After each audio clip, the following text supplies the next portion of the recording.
Now Brian is going to talk about really scary things. Scary stuff. Okay. So let's see this. We have been, everybody asked this, so I figured I'd just put it in here. But yeah, we have been boarded twice on Delos, one time in the Solomon Islands and the other time in Indonesia. So we're going to show a little video of kind of Yosha, actually Brady, talking about this, and Yosha's next. Scariest moment. Besides the couple times that Delos has ran on the reef and thinking, oh shit, we might lose the boat, I think for me, we were in Indonesia, in Sarong, and we were sound asleep, and I got woken up by Yosha tapping me. And there was a whisper, fuck, there's somebody on the boat. And hearing that is just terrifying. You're in a foreign place, and all you really know is your boat. So you're in some place you don't know what's around you, what's going on, how the people are. And I looked up, and there was somebody's head looking down into the hatch at us.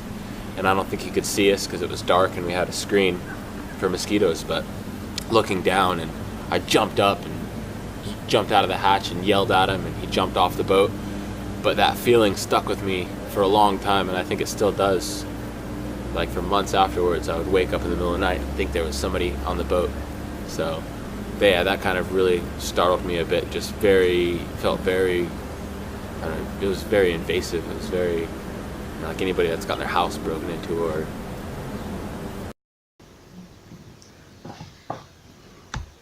Yeah, so because of these experiences, there's a few things that we've learned that I thought I might kind of share with you guys that we've heard from other people, but mostly from our own experiences. And we kind of have this rule of moving quickly when we're in a sketchy area or something that we think might be dangerous. So both times that people came on board, it was always the third day.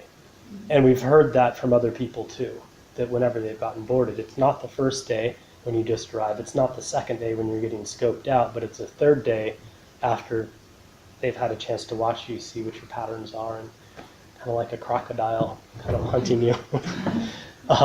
So yeah, and we heard this from when we were in the Philippines recently. There was just a couple kidnapped off their yacht, also in Amel, a German couple by Abu Sayyaf, just a little over 100 kilometers from us. And the advice from the Filipino Navy was, don't go there, and if you have to go there, down that coast, then come in the afternoon, anchor, sleep, get up early in the morning, and take off again. So that's what most people are doing, is moving through it quickly. We've been in a lot of areas where we've had to do night watches, just like if we were sailing. So we stay up at night, everybody takes 2 or 3 hours.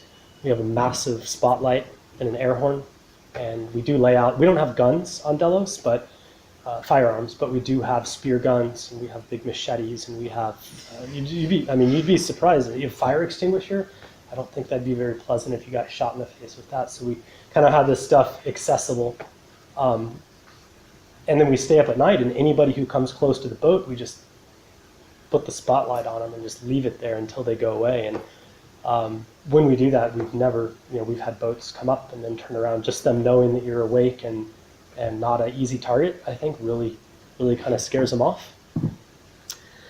And then we also really make a conscious effort to be friends with the locals, and it's really paid off for us. Like sometimes when we go into a dock that we think is not safe to leave the dinghy, we'll bring a pack of smokes and we'll just give the locals a pack of cigarettes, and then they kind of feel like, oh, these guys gave us something. We'll kind of like watch out for the dinghy. We've had canoes row out to us before and just say, hey guys, like you shouldn't stay here tonight, because if you do, then you're going to get robbed. So, there's bad seeds everywhere. They're by far the minority.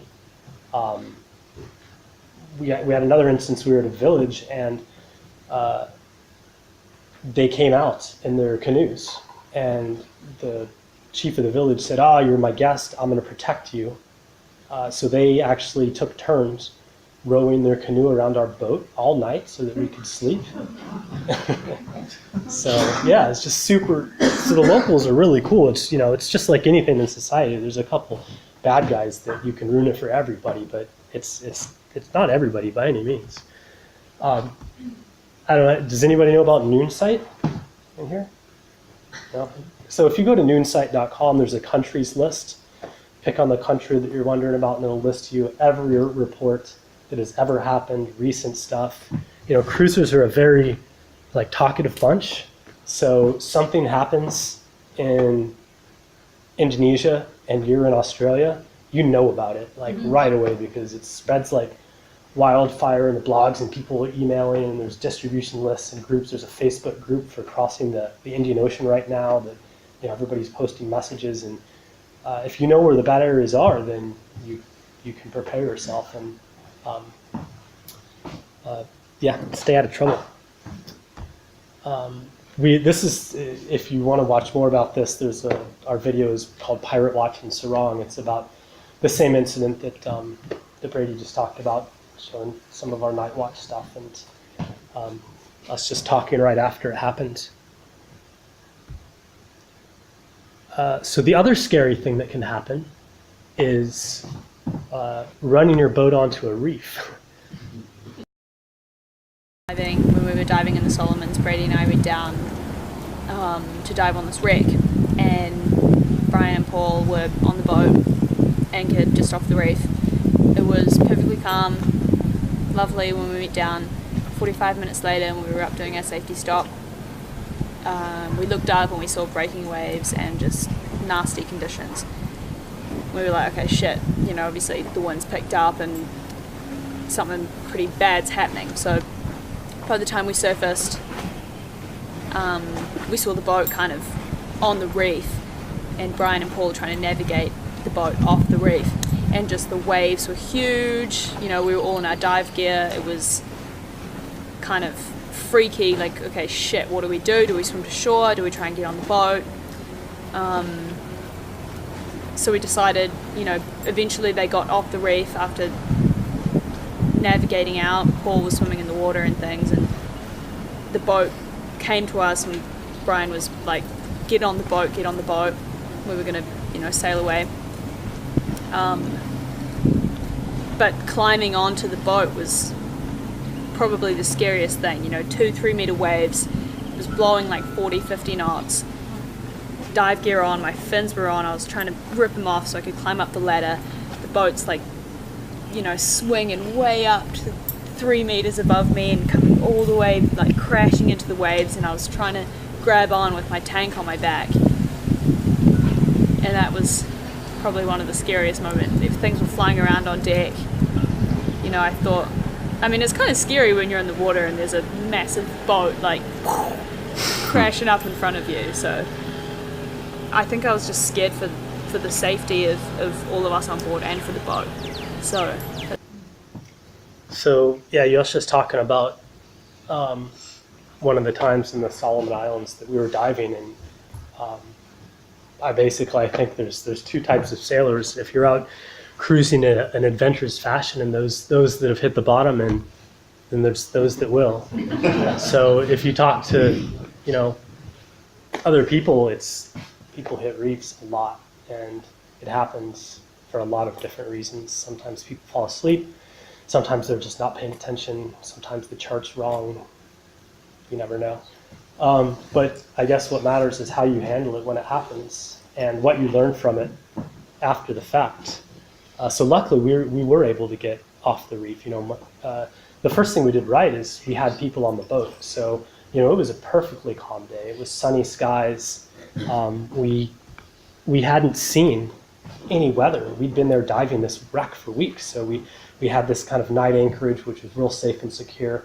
And then in the morning we'd wake up and we'd take the boat around, and then we'd anchor in the dive spot, which was not a good anchorage. But we'd been doing this for a long time and never saw anything. On this particular day in the afternoon, it went from like flat, calm conditions to like 40 and 50 knots just within a matter of minutes. It just came right over the island with no warning. So we got a little lazy, I think. We had become kind of just used to I think the weather's going to be nice tomorrow again. And so we weren't properly anchored. We didn't have enough scope out. The boat was in 50 meters of water to access the wreck, but we were only like a boat length or two away from this reef. which was not good. And we were diving, so we had dive shit everywhere. We had cushions everywhere, like tanks. I was filling tanks, and so when this thing hit, I was focused on trying to keep all of our stuff from flying overboard rather than paying attention to what the boat was doing. And I didn't know that we were dragging until we hit the reef, which is worst case scenario.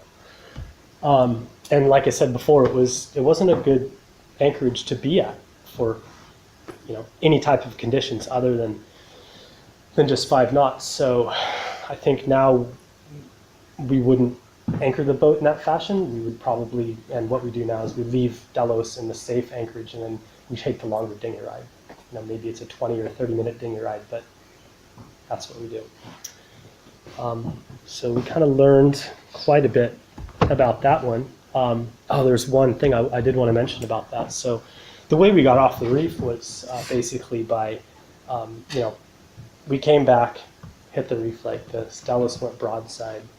So now we're taking swells on the reef, and each one is pushing us further and further on, which is like worst case scenario.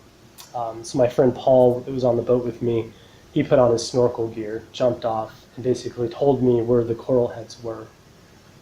And we cranked up the mizzen, and I used the bow thruster every time a wave would hit. We'd get lifted up and hit it on the keel a little bit, and little by little we were able to get Delos kind of facing into the swells, and then we just went full throttle with everything, and just every wave that came out we made a few more meters, and did some damage to the boat, the bottom of the keel some damage, but by far the worst of it was to the rudder. So and this is why I'm a big fan of boats with skegged rudders, because I saw what damage happened. We have a fully skegged rudder. On the front of it there was just chunks taken out, where Paul was saying he was watching the boat as we left the coral and just destroying coral heads as we got out into deeper water.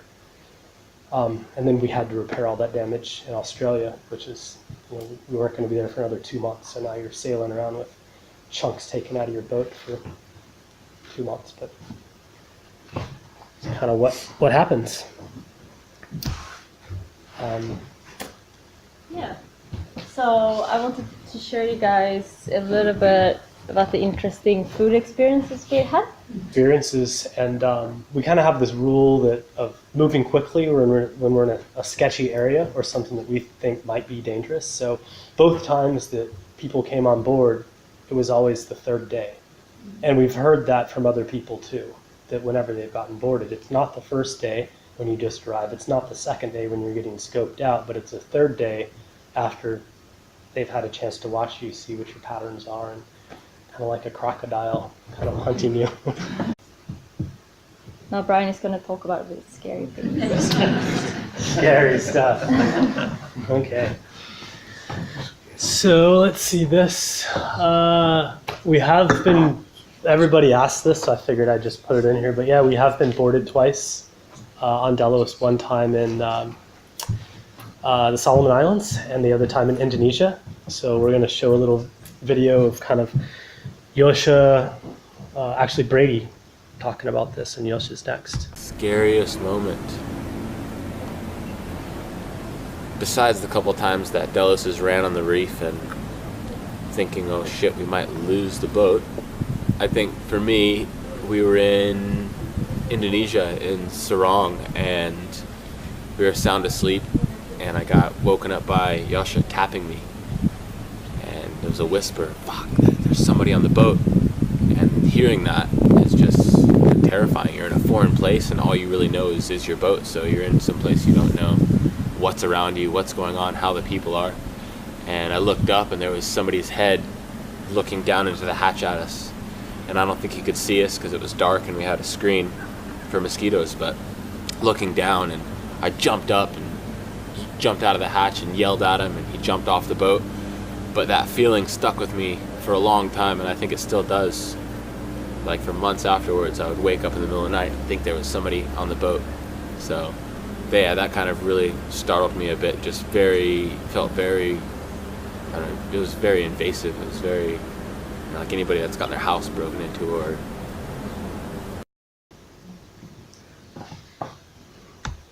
Yeah, so because of these experiences, there's a few things that we've learned that I thought I might kind of share with you guys that we've heard from other people, but mostly from our own experience.